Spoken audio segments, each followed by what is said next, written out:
জুলাইয়ের কথা মনে পড়লেই চোখে অশ্রু চলে আসে, মনে পড়ে যায় ভয়াবহ স্মৃতিগুলো। তেমনিই আজ ঢাকা উত্তরায় ঘটে গিয়েছে ভয়াবহ এক বিমান দুর্ঘটনা। বাংলাদেশ বিমান বাহিনীর একটি প্রশিক্ষণ বিমান হঠাৎ করে ভেঙে পড়ে মাইলস্টোন স্কুলের মাঠে।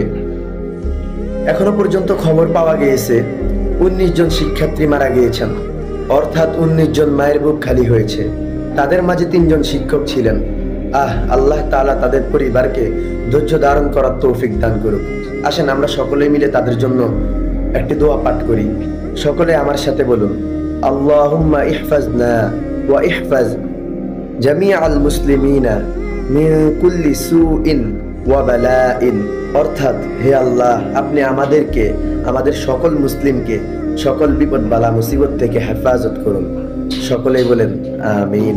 এবং ভিডিওটা শেয়ার করে সকলকে এই দোয়া পাঠ করার সুযোগ করে দেন।